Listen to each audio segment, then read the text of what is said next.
Welcome दोस्तों, मैं योगेश कोरवाल आप सभी के लिए नया वीडियो जो आधारित राजस्थान के लोक देवता पर यह है पार्ट 2।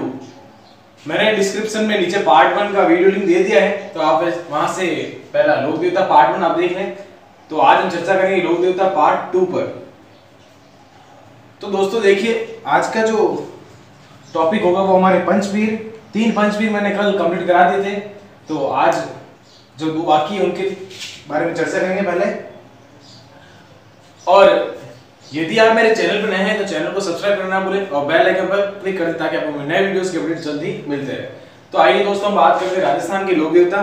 उन पंचवीरों में हमारे जो चौथे पंचवीर है वो है पाबूजी। कौन है? पाबूजी।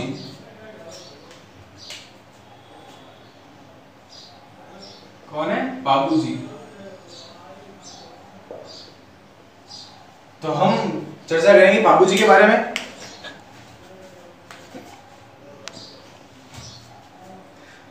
पाबूजी जो है वो राठौड़ वंश के हैं। कौन से वंश के? राठौड़ वंश के। राठौड़ वंश के शासक है। अब इनका जो क्षेत्र है वो है मारवाड़ क्षेत्र। कौन सा क्षेत्र है? मारवाड़ क्षेत्र। पाबूजी जो है वो है राव सिंहा के वंशज है। राव सिंहा जो मारवाड़ क्षेत्र के संस्थापक है। कौन है? संस्थापक मारवाड़ क्षेत्र के। और जो मारवाड़ के एक शासक होते हैं राव दुहड़। कौन होते हैं? मारवाड़ के एक शासक होते हैं राव दुहड़। मारवाड़ के एक शासक होते हैं राव दुहड़। राव दुहड़ जो थे उन्होंने नागनेची माता का मंदिर का निर्माण कराया था, जो कि नगराना बाड़मेर में है। इन्होंने नागनेची माता के मंदिर का निर्माण करवाया, जो कहां स्थित है? नगाना बाड़मेर। और जो राव दुहड़ के जो भाई थे राव धांधल। कौन थे? राव धांधल। राव दुहड़ के भाई राव धांधल जो थे हमारे बाबूजी के क्या थे? पिता। इनके क्या थे? पिता। इनके थे पिता। इनके क्या थे? ये पिता। तो राव धांधल बाबूजी के पिता थे। तो आगे बात करते हैं पाबूजी का जन्म। पाबूजी का जो जन्म हो 1239 ईस्वी में कोलूमंड जोधपुर में हुआ। जन्म 1239 ईस्वी में कोलूमंड जोधपुर में हुआ। कहां हुआ? कोलूमंड जोधपुर में। और इनकी जो माता है उनका नाम था माता कमल देव। माता का नाम कमल देव। माता का नाम है कमल देव। और बाबूजी के जो बहनोई थे जिंद्राव खींची। इनके बहनोई कौन थे? जिंद्राव खींची। बहनोई जिंद्राव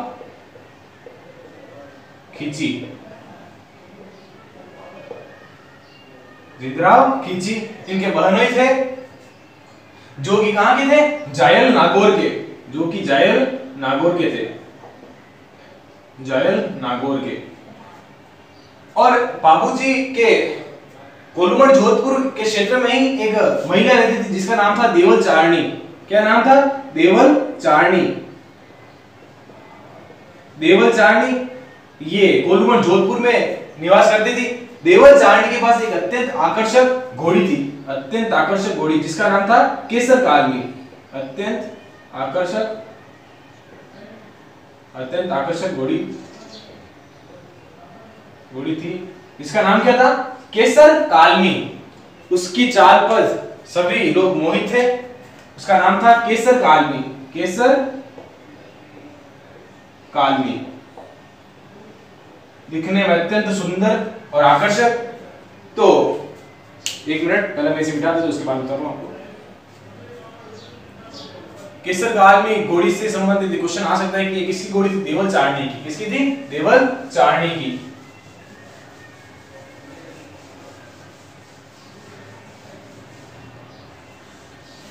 तो दोस्तों देखिए, एक बार बाबूजी के बहनोई जिद्राव खींची का कोलुमन जोधपुर की ओर पधारते हैं और कोलुमन जोधपुर की ओर पधारते हैं और इनका ध्यान केसर काल में घोड़ी की ओर जाता है और वो केसर काल में घोड़ी को देखकर अत्यंत मोहित हो जाते हैं। क्या हो जाता है? अत्यंत मोहित। और वो उस आकर्षक घोड़ी को देखकर उसे पाने की लालसा रखते हैं, लेकिन देवल चारणी से देने से सख्त मना कर देती हैं। तो आगे देखिए, इससे क्रोधित होकर वो पुनः जायल लौट जाते हैं। उसके बाद में हमारे बाबूजी का विवाह कराते हैं। बाबूजी का जो विवाह संबंध कहां तो तय हुआ? अमरकोट, जो कि वर्तमान पाकिस्तान में है। अमरकोट जो कि वर्तमान में कहां है? पाकिस्तान में। जो वर्तमान में पाकिस्तान में है, ध्यान रखें, अमरकोट जो कि वर्तमान में पाकिस्तान में है। अमरकोट के शासक सूरजमल सोढ़ा। अमरकोट के शासक सूरजमल सोढ़ा। सूरजमल सोढ़ा की पुत्री थी सुप्यारदे। कौन थी? सुप्यारदे के साथ किसका विवाह संबंध तय हुआ? बाबूजी का संबंध तय हुआ। विवाह संबंध तय हुआ। तो यहां तो इनका विवाह संबंध तय हो गया। जब इनके विवाह के दिन, जब बाबूजी बारात लेकर केसर काल में घोड़ी पर सवार होकर अमरकोट बारात के लिए रवाना हुए, तो उन्होंने अपने बहनोई को बुलाने के लिए एक सैनिक को संदेश भेजा, लेकिन जिंद्राव खींची ने क्रोधित होकर उसे मार दिया और बाबूजी घोड़ी अपने केसर काल में घोड़ी लेकर अमरकोट पहुंचे विवाह के लिए। तो पीछे से जिद्राव खींची कहां पहुंच गया? कोलुमन जोधपुर में जिद्राव खींची पहुंच गया और यहां से देवल चारणी की गायें चुरा ली। क्या चुरा ली? गायें। यहां पहुंचा और इसकी गाय चुरा ली।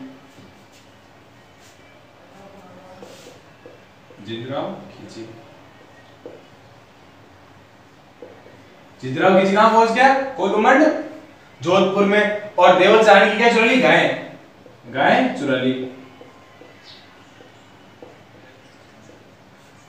देवल चारणी इस घटना को बताने के लिए कहां पहुंच गई? अमरकोट। कहां पहुंच गई? अमरकोट। ये पहुंच गई अमरकोट और अमरकोट पहुंचते ही उसने अपनी साथ घटित घटना के बारे में बाबूजी को बताया। और जिस समय इसने उस घटना को बताया तो बाबूजी के 3.5 फेरे हो रहे थे। कितने हो चुके थे? 3.5 फेरे। 3.5 फेरे हो चुके थे। देवल चारणी बाबूजी को अपनी गाय बचाने के लिए बार-बार कह रही थी और हट लगाए बैठी, लेकिन बाबूजी ने समझाने की कोशिश की कि मेरा विवाह पूरा संपन्न होने दे, लेकिन वह नहीं मानी। और देवल चारणी की हट पर बाबूजी उनकी गाय की रक्षा के लिए उन्होंने हाँ कर दी। तब बाबूजी ने 3.5 फेरे के साथ ही अपना विवाह संपन्न माना और बाबूजी कहां रवाना हुए? कोलुमन जोधपुर की ओर रवाना हुए। और बाबूजी और इनके मध्य का युद्ध हुआ? देचू। इनके मध्य हुआ युद्ध कहां हुआ? देचू जो कि जोधपुर में स्थित है। और यहाँ बाबूजी और जिंद्राव खींची के मध्य युद्ध हुआ और बाबूजी यहाँ अपने सहयोगी, कौन थे बाबूजी के सहयोगी? इनके सहयोगी थे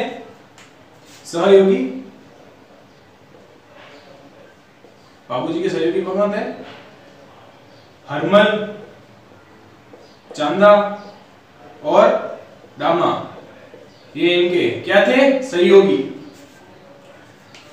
देचू नामक स्थान पर जिंद्राव खींची और बाबूजी के सहयोगी और बाबूजी के जिंद्राव खींची के मध्य युद्ध हुआ देचू नामक स्थान पर, जो कि वर्तमान में जोधपुर में स्थित है।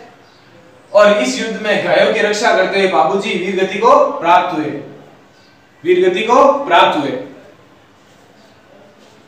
तो स्थान कौन सा था जहां बाबूजी वीरगति को प्राप्त हुए? वो स्थान था देचू, जो कि वर्तमान में जोधपुर में स्थित है। कहां पर स्थित है? जोधपुर में। तो यहाँ बाबूजी गायों की रक्षा करते हुए वीर गति को प्राप्त हुए। गायों की रक्षा करते हुए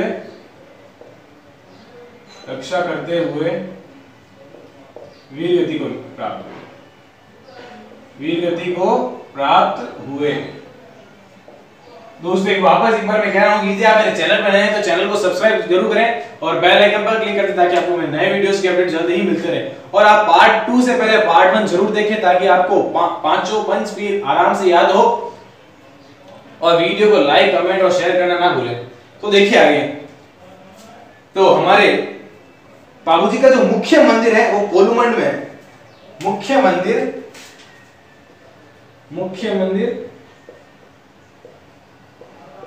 कहां स्थित है? कोलूमंड जोधपुर में। कोलूमंड जोधपुर में हमारे बाबूजी का मुख्य मंदिर स्थित है। और कोलूमंड जोधपुर में हमारे बाबूजी की अश्वरोही प्रतिमा है। कैसी प्रतिमा है? अश्वरोही प्रतिमा। अश्वरोही प्रतिमा है। अश्वरोही प्रतिमा है। इंपॉर्टेंट क्वेश्चन बनता है कि बाबूजी की अश्वरोही प्रतिमा कहां स्थित है? कोलूमंड जोधपुर में। कहां स्थित है? कोलूमंड जोधपुर में। तो दोस्तों देखिए, इनका जो अन्य मंदिर है वो है आहड़ उदयपुर में। अन्य मंदिर कहां है? आहड़ उदयपुर में। आहड़ उदयपुर में इनका अन्य मंदिर है। और हमारे लोक देवता बाबूजी को मारवाड़ क्षेत्र में ऊंट और सांड लाने का श्रेय दिया जाता है। ऊंट और सांड। मारवाड़ क्षेत्र में सर्वप्रथम ऊंट और सांड लाने का श्रेय किसको दिया जाता है? हमारे बाबूजी को।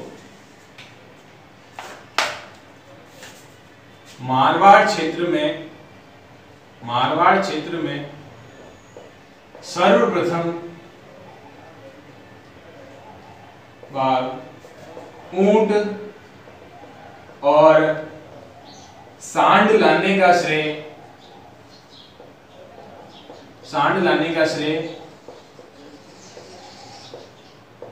बाबूजी को जाता है। बाबूजी को जाता है। इंपॉर्टेंट क्वेश्चन मिलता है। तो दोस्तों देखिए आगे,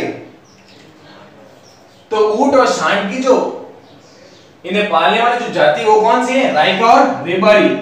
राइका और रेबारी ये इनकी ऊंट पालक जाति है। और ये बाबूजी को अपना क्या मानती है? इष्ट देव मानती है अपना।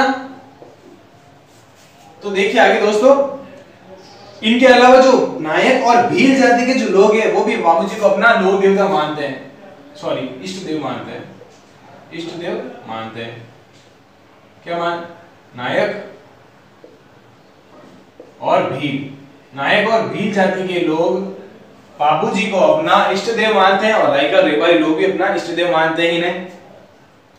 तो दोस्तों देखिए आगे, बाबूजी को ऊंटों का देवता कहते हैं। किसका देवता? ऊंटों का देवता। बाबूजी को ऊंटों का देवता कहा जाता है। ऊंटों का देवता। इंपॉर्टेंट क्वेश्चन बनता है कि ऊंटों का देवता किस लोक देवता को कहा जाता है? तो वो हमारे बाबूजी है। कौन है? बाबूजी। अब इनके बात करते हैं इनके मेले के बारे में। अब इनका जो मेला है वो कहां लगता है? सॉरी, इनका मेला कब लगता है? चैत्र अमावस्या को। इनका मेला चैत्र अमावस्या को लगता है कोलूमंड जोधपुर में। चैत्र अमावस्या को इनका मेला लगता है। और हमारे बाबूजी की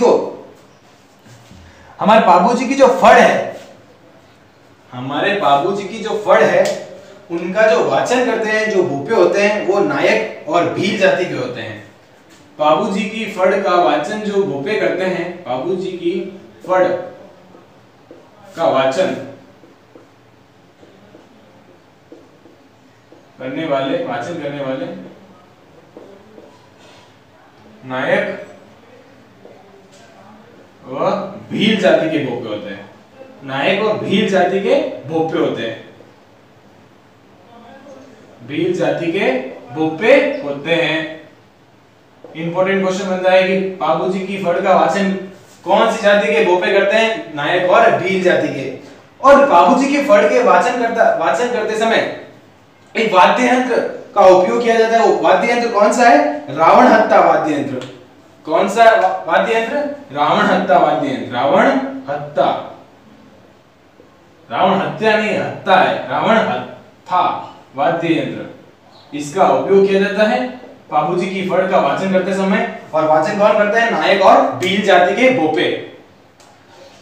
तो इंपॉर्टेंट क्वेश्चन बनता है कि बाबूजी की फड़ के वाचन करते समय किस वाद्य यंत्र का उपयोग किया जाता है? तो हमारे वो वाद्य यंत्र कौन सा है? रावण हत्था वाद्य यंत्र। और जो बाबूजी के जो भक्त होते हैं वो पावड़े गीत गाते हैं।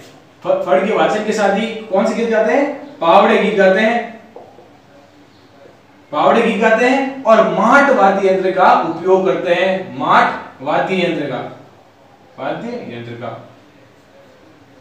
बाबूजी की फड़ के वाचन करते के समय इनके जो भक्त होते हैं वो पावड़े गीत गाते हैं और माट वाद्य यंत्र का उपयोग करते हैं। अब देखिए आगे दोस्तों, हमारे जो बाबूजी हैं, बाबूजी पर एक पुस्तक प्रकाशित की गई है। उसके जो लेखक है वो कौन है? ओशिया मोडजी। एक पुस्तक प्रकाशित, इसका नाम है बाबू प्रकाश। क्या नाम है? बाबू प्रकाश। और इसके जो लेखक है वो कौन है? आशिया मोडजी। आशिया मोडजी ये इसके लेखक है जिन्होंने बाबूजी पर एक पुस्तक प्रकाशित की है। इस पुस्तक में बाबूजी संबंधी सभी बातें लिखित है। तो दोस्तों देखिए आगे, हमारे बाबूजी जो है मेहर जाति के मेहर जाति के जो मुस्लिम लोग हैं वो बाबूजी को पूजा करते हैं। मेहर जाति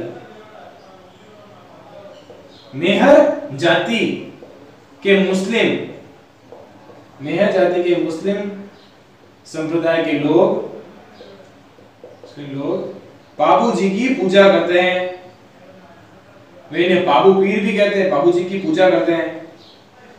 ये हमारे बाबूजी संबंधित कुछ इंपॉर्टेंट बातें हैं। तो आपको ये समझ में आया होगा, एक बार आप इसे ध्यान से देख लें।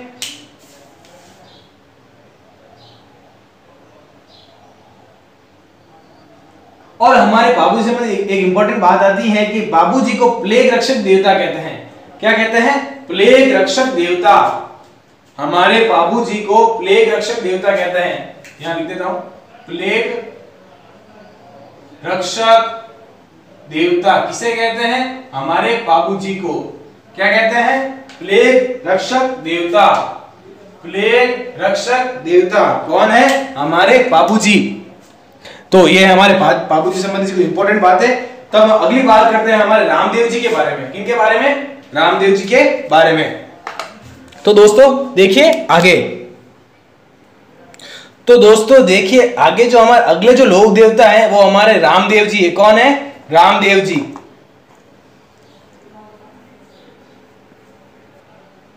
तो हम बात करते हैं आगे, हमारे अगले जो लोक देवता है कौन है? रामसा पीर, रामदेव जी। कौन है? रामदेव जी। जो हमारे अंतिम पंचवीरों में एक है रामदेव जी। रामदेव जी। तो हम बात करते हैं आगे रामदेव जी के बारे में। अब रामदेव जी का जो जन्म हुआ वो हुआ 1405 ईस्वी में। 1405 ईस्वी में उड़ू कश्मीर। कहां हुआ? उड़ू कश्मीर बाड़मेर में। उड़ू कश्मीर बाड़मेर में हमारे रामदेव जी का जन्म हुआ। और इनके पिता का नाम है अजमाल जी। पिता अजमाल जी, अजमाल जी।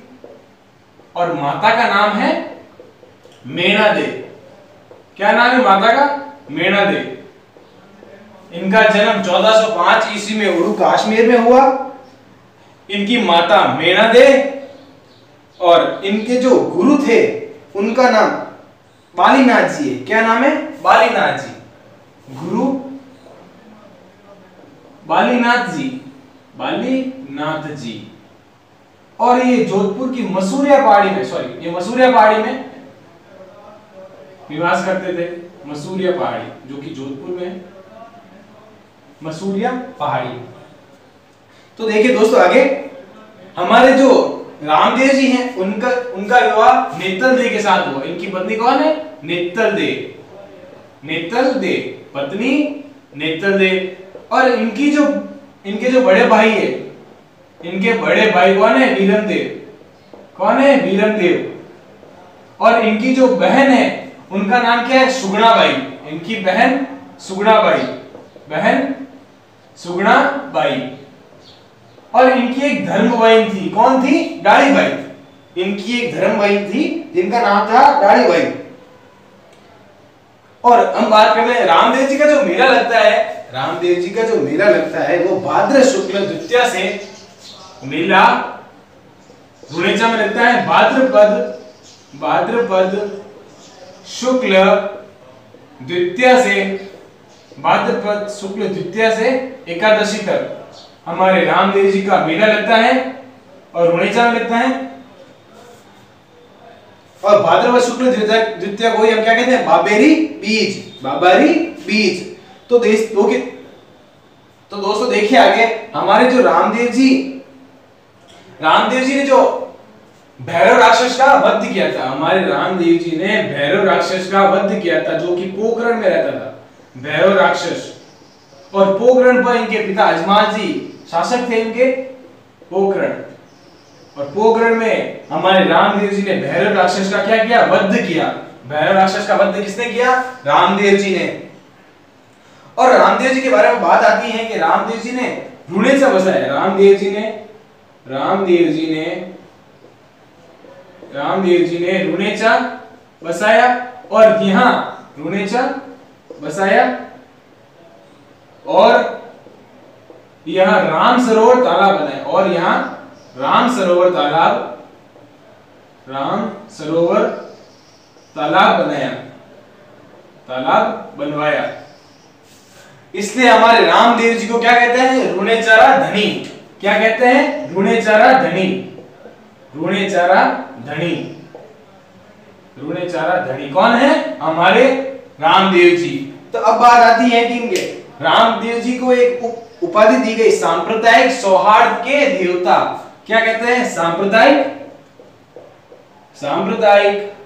सौहार्द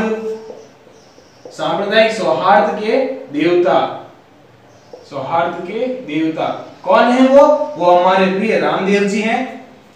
तो दोस्तों देखिए आगे, अब ये सांप्रदायिक सौहार्द के देवता क्यों हैं? क्योंकि इनके पास एक बार डालीबाई जो कि मेघवाल जाति की, जो नीची जाति की थी, मेघवाल जाति के होने के कारण गांव वालों ने उन्हें बाहर निकाले गांव से और वो रामदेव जी के समक्ष पहुंची और रामदेव जी ने डालीबाई को अपनी क्या बनाई? धर्म बहन। तो धर्म बहन कौन है? रामदेव जी की डालीबाई, धर्म बहन डालीबाई। रुणेचा में ही डालीबाई की चूड़ी बनी हुई है, आप यदि जाएं वहां तो वहां जरूर देखें। और डालीबाई की चूड़ी के नीचे से होकर जाने पर ऐसा माना जाता है कि सारे पाप धुल जाते हैं। तो दोस्तों देखिए आगे, इसलिए हमारे रामदेव जी को सांप्रदायिक सौहार्द के देवता कहा जाता है क्योंकि उन्होंने धर्म अपनी डालीबाई जो कि मेघवाल जाति की थी, कौन सी जाति की? मेघवाल जाति की। अतः इससे पता चलता है कि रामदेव जी ने जातिगत भेदभाव को दूर करने का प्रयास किया था। तो दोस्तों देखिए आगे, एक बार आप इसे ध्यान से देख लें कि हमारे रामदेव जी का जन्म 1405 ईस्वी में पूर्व काश्मीर बाड़मेर में हुआ। इनके गुरु बालीनाथ जो पसुलिया बाड़ी में रहते हैं, इनके पिता अजमाल जी, इनकी माता वीणा दे, इनकी पत्नी नेतल दे, इनके बड़े भाई वीरमदेव, बहन सुगुणाबाई, धर्म बहन डालीबाई जो कि मेघवाल जाति की थी। इन्हें रुणेचारा धनी कहते हैं क्योंकि इन्होंने रुणेचा बसाया और यहाँ राम सरोवर तालाब बनाया। और इनका जो जन्म स्थान है वो है पूर्व काश्मीर बाड़मेर। और इनका जो मेला लगता है वो कब लगता है? भाद्रपद शुक्ल द्वितीया से एकादशी। और भाद्रपद शुक्ल द्वितीया को ही हम क्या कहते हैं? बाबेरी बीज। क्या कहते हैं? बाबेरी बीज। तो दोस्तों देखिए आगे, हमारे रामदेव जी को क्या कहते हैं? पीरों का पीर। हमारे रामदेव जी को पीरों का पीर कहा जाता है। तो क्यों कहा जाता है पीरों का पीर? रामदेव जी के परिचयों से परिचित होकर मक्का मदीना से 5 पीर आए। कहां आए? रुणेचा 5 पीर आए। उन 5 पीरों को हमारे रामदेव जी ने भोजन का निमंत्रण दिया। उन 5 पीरों का एक रिवाज था, वो जब भी भोजन करते तो वो अपने कटोरे में ही भोजन करते थे, लेकिन वो मक्का मदीना में ही अपने कटोरे भूलकर आ गए। तब रामदेव जी ने वहां चमत्कार किया, मक्का मदीना से उनके कटोरे मंगवाए। तो इसलिए उन 5 पीरों ने रामदेव जी को क्या कहा? पीरों का पीर। पीरों का पीर। क्या कहा? पीरों का पीर। रामदेव जी के चमत्कार से प्रसन्न होकर उन्होंने रामदेव जी को क्या कहा? पीरों का पीर। जो कि वो 5 पीर कहां से आए थे? मक्का और मदीना से। तो देखिए आगे, मुसलमान जो लोग होते हैं, मुस्लिम संप्रदाय के जो लोग होते हैं, वो हमारे रामदेव जी को रामसा पीर कहते हैं। क्या कहते हैं? रामसा पीर। मुस्लिम संप्रदाय के लोग हमारे रामदेव जी की पूजा करते हैं और वो इन्हें रामसा पीर के नाम से पुकारते हैं और उनकी पूजा करते हैं। तो देखिए आगे, हमारे रामदेव जी ने कामड़िया पंथ की स्थापना की। किस पंथ की? कामड़िया पंथ की। रामदेव जी ने कामड़िया पंथ की स्थापना की। रामदेव जी ने कामड़िया पंथ की स्थापना की।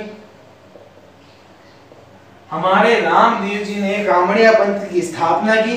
और रामदेव जी ऐसे पहले लोक देवता जिन्होंने ग्रंथ भी लिखा। कौन सा? 24 वाणियां। 24 वाणियां। इंपॉर्टेंट क्वेश्चन बनता है कि 24 वाणियां किसने लिखा? तो रामदेव जी ने। ये इनका ग्रंथ है 24 वाणियां। तो आगे देखो, बात आती है कि हमारे रामदेव जी की जो घोड़ी थी उसका नाम था लीला। घोड़ी लीला। इन्हें लीले घोड़े का अश्वार भी कहते हैं, लीले घोड़े के सवार, सॉरी। और हमारे रामदेव जी के जो सहयोगी आते हैं उनका नाम है हरजी भाटी। सहयोगी, रामदेव जी के सहयोगी कौन है? हरजी भाटी। हरजी भाटी ये हमारे रामदेव जी की क्या है? सहयोगी। तो देखिए आगे, हमारे रामदेव जी की जो मेघवाल जाति के जो अनुयायी हैं वो रिखिया कहलाते हैं। रिखिया। मेघवाल जाति के अनुयायी, रामदेव जी के मेघवाल जाति के अनुयायी रिखिया कहलाते हैं। क्या कहलाते हैं? रिखिया। इंपॉर्टेंट क्वेश्चन बनता है कि रामदेव जी के मेघवाल जाति के अनुयायी क्या कहलाते हैं? रिखिया कहलाते हैं। क्या कहलाते हैं? रिखिया। अब बात आती है कि रामदेव जी का जो पंचरंगी जो झंडा है उसे क्या कहते हैं? उसे नेजा कहते हैं। पंचरंगी झंडा, ध्वजा, इसे हम क्या कहते हैं? नेजा। और रामदेव जी का जो रात्रि जागरण होता है उसे जम्मा कहते हैं। रात्रि जागरण उसे क्या कहते हैं? जम्मा। रात्रि जागरण उसे हम कहते हैं जम्मा। क्या कहते हैं? जम्मा। और इनकी जो घोड़ी है वो है लीला घोड़ा, सॉरी घोड़ी नहीं, घोड़ा लीला। इन्हें लीला घोड़े के अश्वार भी कहते हैं। तो हमारे रामदेव जी जो है उनके पगलिए पूजे जाते हैं। क्या पूजे जाते हैं? पगलिए। हमारे रामदेव जी के पगलिए पूजे जाते हैं। तो दोस्तों एक बार ध्यान से देख लें आप इन्हें। रुणेचा में परजा बावड़ी भी स्थित है।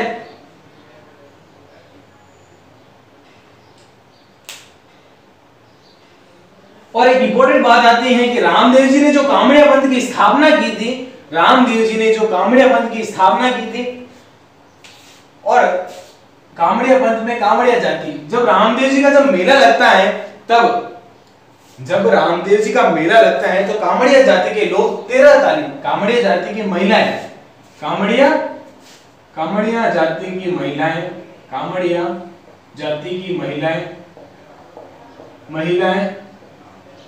13 ताली का नृत्य करती है। क्या करती है? 13 ताली का नृत्य करती है। कौन सी जाति की? कामड़िया जाति की। कब करती है? रामदेव जी का मेला।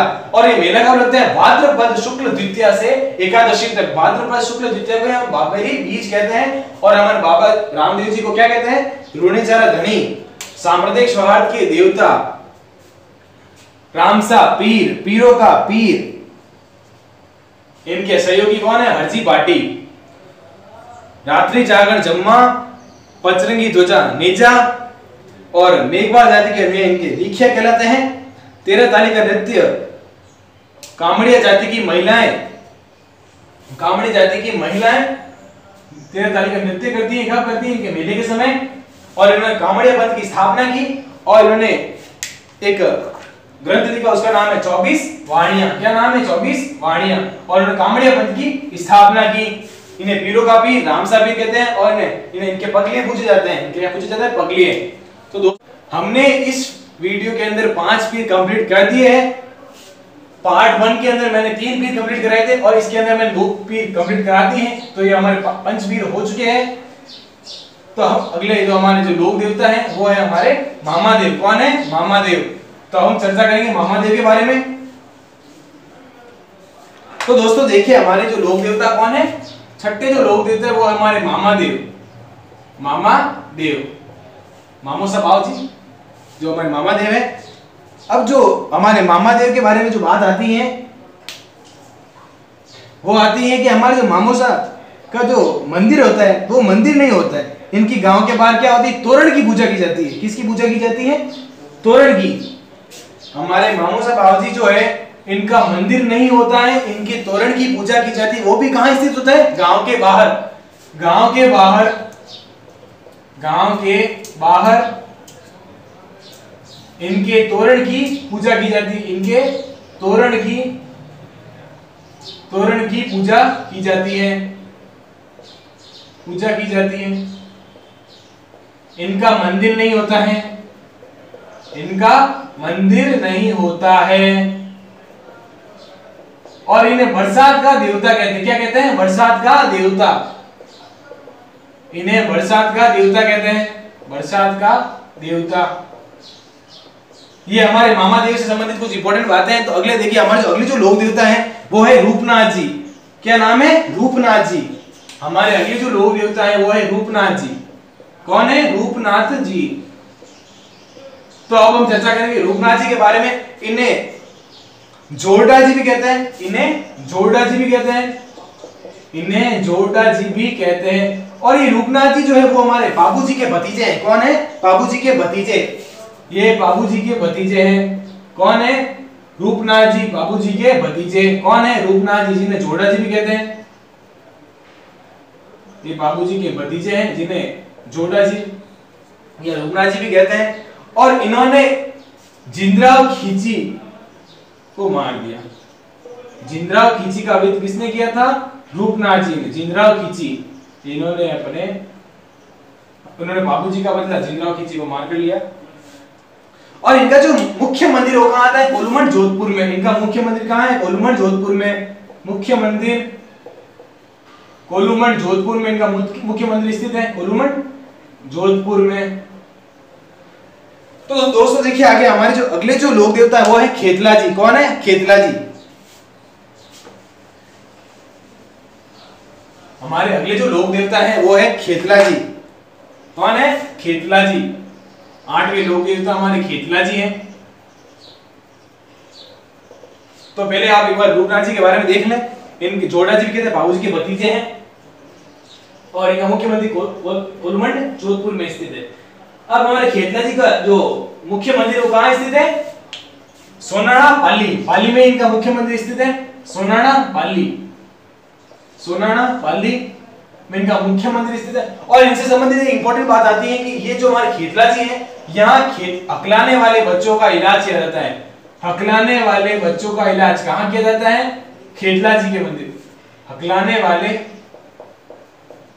बच्चों का इलाज खेतला जी के यहाँ किया जाता है। इलाज किया जाता है। एक बार ध्यान से देख लेंगे। हकलाने वाले बच्चों का इलाज खेतला जी के मंदिर में कहाँ किया जाता है। अब बात आती है हमारे अगले जो लोक देवता है वो है आलम जी। कौन है, आलम जी। हमारे जो 9वें लोक देवता है वो है आलम जी। कौन है, आलम जी। तो देखिए दोस्तों हमारे जो 9वें लोक देवता है वो हमारे आलम जी है। आलम जी। एक बार खेतला जी के बारे में देख। सोनाड़ा पाली में इनका मंदिर है और हकलाने वाले बच्चों का इनका इलाज किया जाता है, हकलाने वाले बच्चों का। अब बात आती है हमारे आलम जी। हमारे जो इनके आलम जी का जो मुख्य मंदिर है वो कहां स्थित है, धोरीमन्ना बाड़मेर में। धोरीमन्ना बाड़मेर कहां है, धोरीमन्ना बाड़मेर। धोरीमन्ना बाड़मेर में इनका मंदिर स्थित है। और हमारे जो आलम जी का जो है उनके घोड़े की पूजा की जाती है। किनकी पूजा की जाती है, घोड़े की। घोड़े की। वहां तीर्थ स्थली किसका है, घोड़े का ही है। किसका है, घोड़े का। घोड़े का तीर्थ स्थल। तो दोस्तों देखिए हमारे जो 10वें जो लोक देवता है वो कौन है, वीर फत्ता जी। कौन है, वीर फत्ता जी। 10वें लोक देवता वीर फत्ता जी। वीर फत्ता जी। अब बात आती है वीर फत्ता जी के बारे में। अब इनका जो मुख्य मंदिर है वो कहां है, सांतू जालोर में। इनका मुख्य मंदिर कहाँ है? सांथू जालोर में इनका मुख्य मंदिर है। धोरीमन्ना बाड़मेर में हमारा आलंदी का मंदिर है और इनका घोड़े का तीर्थ स्थल है। सोनाना खेतलाजी पाली में इनका मंदिर है। और अकलाने वाले बच्चों का इलाज किया जाता है। वीरवत्ता जी का मंदिर कहाँ है? सांथू जालोर में इनका मंदिर है। और वीरवत्ता जी के समझ बात आती है कि इन्होंने इनकी जो मृत्यु हो गायों की रक्षा करते हुए वीरगति प्राप्त है। गायों की रक्षा करते हुए ये वीरगति को प्राप्त हुए, करते हुए ये वीरगति को प्राप्त हुए, वीरगति को प्राप्त हुए।